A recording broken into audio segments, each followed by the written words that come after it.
In this video, I want to show you a useful feature on the Norsonic 150, or the 145 for that matter, on how to import files and to reuse your measurements. So let's see here if I just go into the building acoustics module here, and we're going to open up a fresh airborne sound measurement. No, that had some older one open, but forget about that. So let's start with a fresh brand new project here. And then you see you get this. We go to project view. Here we have it. ISO standard 16283-1. You got source, receiving, background noise, and reverberation. So this is nice because then this will help you to keep track of which measurements you have done and which are left. And then you have this big button here, import. So let's push it. And here we can take a look at, let's see, L9. This is from an old measurement series that I've done. We'll take this one, for instance, an airborne sound measurement. And now you see here, from this project, we can import source, receiving, and reverberation. That's the measurement files. Go.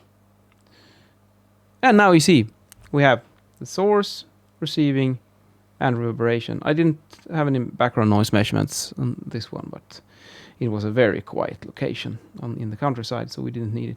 But that's good. And let's say you've done your airborne sound measurements, and then it'll look like this, and you will have preferably 6 reverberation times and a couple of source positions and receiving positions. But now let's say you want to do impact sound measurement as well.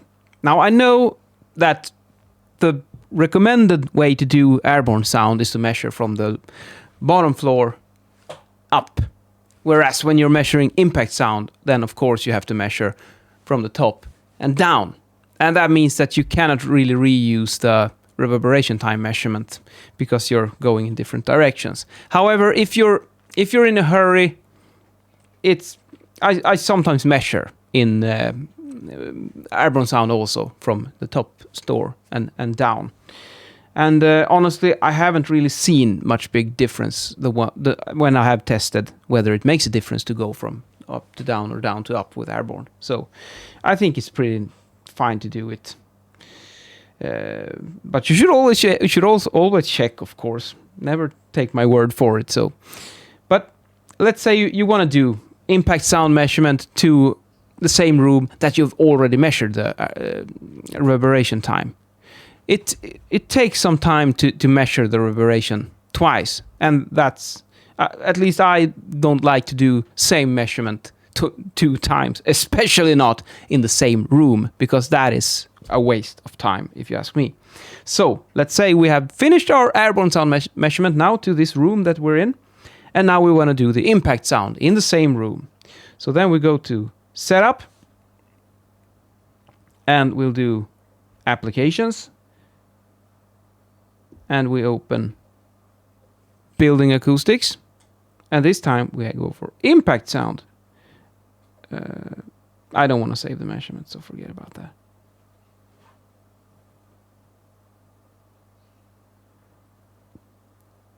Now, in a real scenario, you would have saved that measurement, of course. But now you can see, now it looks similar, but this is an impact sound measurement. So what we can do now is that, let's go to import, and then we can locate that file that we were looking at, and it was called Sovrumstor, I think it was this one. And now you see you got receiving and reverberation. Now, why would you want to import the receiving level from an airborne measurement? That's actually quite pointless. Unless for a special occasion that I've actually used. Because in this measurement series, I accidentally measured impact sound in the airborne sound module. And I didn't realize before I was finished. And that's quite a lot of positions with the impact sound. It was like, oh no, what have I done? But look, it's here. I could solve the problem. So do not remove this feature in Norsonic. This is very good, actually, when you mess up like I did. Because then I could just import to an impact sound file from an airborne sound, which I had measured incorrectly. And then we were fine. But now you see, now we already had the reverberation, and now it's here. And you probably saved, I don't know, 5, 10, 15 minutes. It depends on. Sometimes it's cumbersome to redo measurements. And yeah, well, that's about it. I just wanted to show you this import feature, which is very, very good. I like it a lot. Some people prefer to measure sequentially. Like you go into one room and you measure source room, receiving room, and reverberation time, and you finish that whole measurement, get it documented, saved, and bam, and you move on to the next one, and you do the impact sound, and you finish that one, and you just go from room to room to room to room and measure each room combination sequentially. There is a big benefit with that, and that is that you ease the load on your brain, because you know that you can instantly see if you're done or not.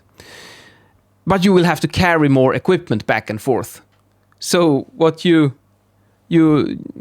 spare your mind power, but then you will have to, your body will take the beating instead. So what I guess it's a matter of taste, but personally I like to measure more in a parallel fashion, that perhaps I want to do the impact sound measurements if I have someone that's helping me move around the machine on the floor above.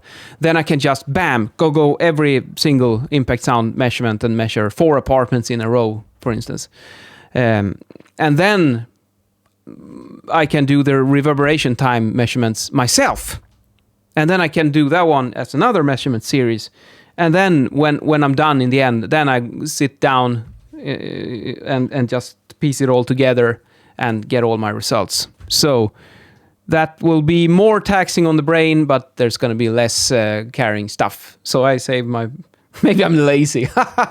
Maybe that's why I'm doing it. No, jokes aside. I mean, sometimes you're in a noisy construction site, and if you're going to do the impact sound measurements, those are sensitive to background noise radiation, background noise disturbance. So you might have to measure in a break, or when the builders, when they go have their lunch, and then you have 30 minutes of quiet, and then it's good to just bam, bam, bam, bam, bam, get it all done, because reverberation time is not sensitive to background noise in the same way. And that's a perfect example of why you would want to do that.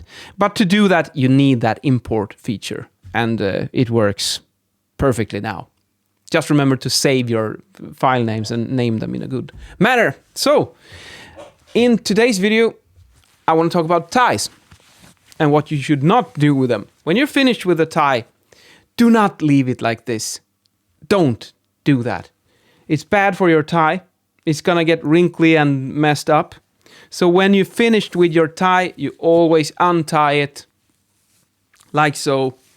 So it'll be nice and smooth the next time you're going to use it, so you don't damage it, especially when you got expensive ties. These ones will last you basically for a lifetime, so take care of it.